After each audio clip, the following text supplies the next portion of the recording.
In what ways does your media product use, develop or challenge forms and conventions of real media products? My magazine is a pop and R&B magazine called Sounds. It is called this because sound connotes music, because music makes a sound. It is all sounds upbeat and up to date. It can use the word sounds as a base for other things in the magazine, for example, the newest sounds. It is a magazine that targets age range 16 to 21. 89% of my readership is female and 57% ABC ones. The masthead is white with light pink bits filling the O and D. It has a drop shadow on it and is in Arial black and italic. I looked at other magazines and their mastheads, and even though they are not white, I looked at the style of the old Top of the Pops magazine to influence the letters being coloured in. White and pink connote a girly colour which I pastiche from the new Top of the Pops magazine and We Love Pop. My image is a medium close-up because you can see what she's wearing, which connotes the genre because she is wearing pink. This is also pastiche from many magazines as it is a main convention of a front cover. Her hair is down, which connotes her getting dressed up a lot for her photo shoot, which makes it more special instead of it being quickly tied up. She is smiling in the image, which connotes friendliness as in inviting for the audience to buy the magazine.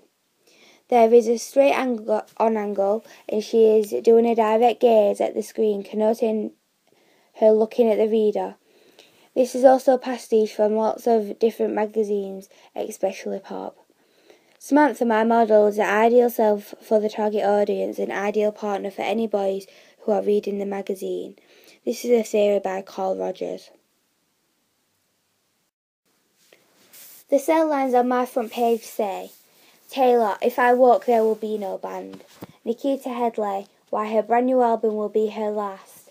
And Free Drake poster inside. These are all to entice people into buying the magazine. They are also all to do with music artists, as this is music magazine is solely about the music instead of fashion and makeup and other things as well, which challenges the conventions of the usual pop magazine like Top of the Pops. This is because this magazine is aimed at slightly older target audience than Top of the Pops, which aims at pre-teens and early teens. There then is also the main cell line, which is used as anchorage for the main image on the page. This says, it all just comes naturally to me. Jasmine, the future of pop music, talks to us. The placement of the text is along her body but not covering up her head and neck. It is the biggest piece of text on the page, connoting the importance of it, which is pastiche from most other magazines, not just music ones.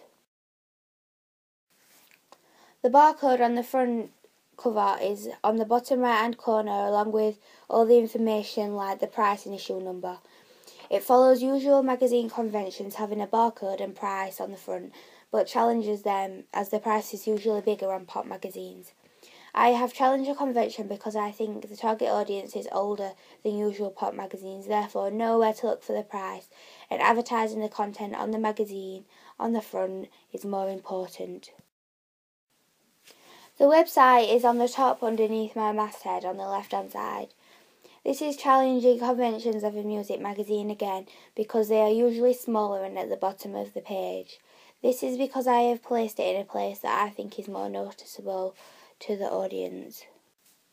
It is also on a small transparent banner to make it different colours from the background of the image, therefore making it more noticeable. There are banners at the top and bottom of the page advertising other artists in the magazine. These are separated by stars. This is pastiche from Kerrang magazine, which uses this a lot. There is also 2 other images as part of the new talent section, which are both medium close-up shots of 2 different girls with a description above them and a piece of text underneath saying, and much more, which leads on to the actual bottom banner describing what else is in the magazine with the names of the artists. I have done it this way because it flows better onto the names than just randomly being there.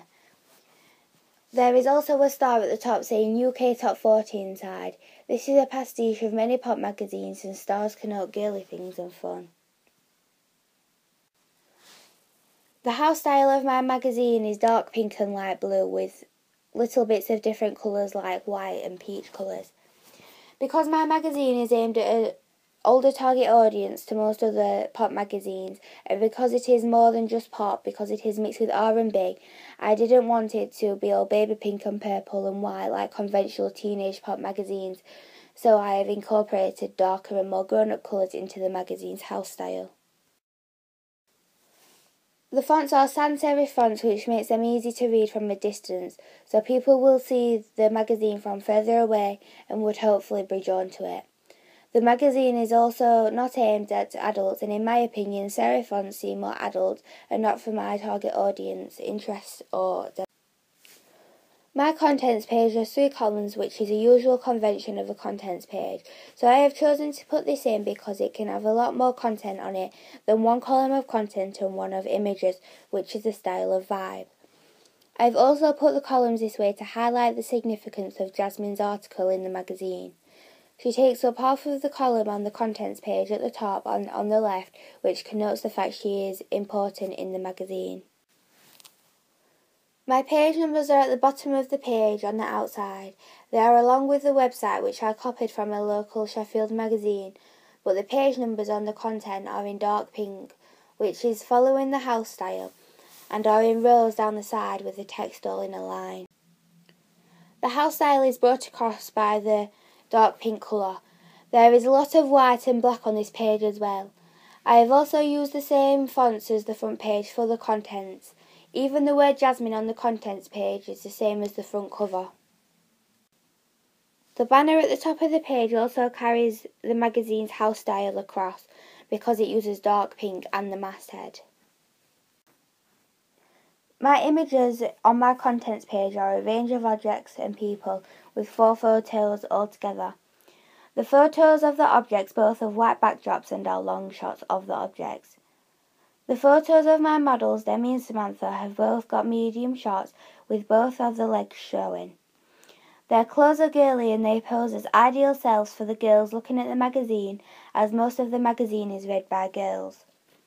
They are directly gazing at the camera and are both posing in a girly way, which is good for the target audience to see, and it creates more ideal self ideas for girls and looks professional in the poses they do. Nearly everything on my contents page has a drop shadow to give my page a bit of depth.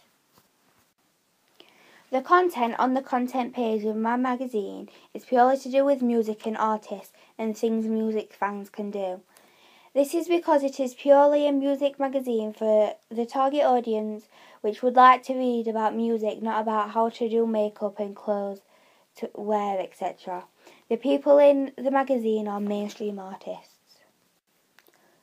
My double page spread is an exclusive interview with Jasmine Blakely, which is in blue and highlighted as a main feature of the page. This is really the title of the page because it is what the interview is about. Her. The slug is on the top left of the page and is in a house-style text saying exclusive interview. This is a pastiche of many magazines. The colours relate to this magazine and pop magazines. The lead paragraph isn't really conventional. It is, however, above the title of the page on separate lines and describing and introducing Jasmine to the audience ready for her interview as a bit of background information. The body text is an interview with Jasmine. It is a sans serif font which used throughout the magazine, therefore bringing the house style of the magazine across from other pages. This happens a lot with blue and pink colour scheme on this page, as a lot of the texts and boxes and even stars are blue or different shades of pink. But the main body of text is size 9 and in 3 columns, with questions in bold and pink and the answers in black and italic. There are 2 pull quotes within the text on the double page spread. These pull quotes are in a box which is a different colour but has pink speech marks.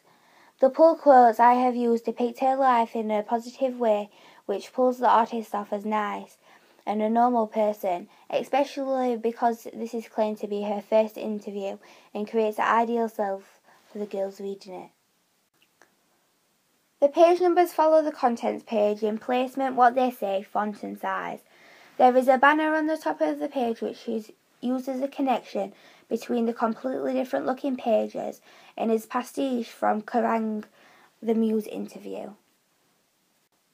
I have also put on each page that it is me that has wrote the interview and took the photographs, which is a common magazine convention. Finally, the image on the double page spread is a medium shot.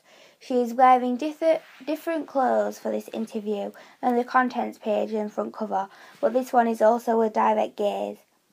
The angle looks a bit higher up than the other ones, but this image is in black and white, which isn't usually a convention in a pop magazine, but Vibe magazine has done it with a contents page before, and that is an R&B magazine.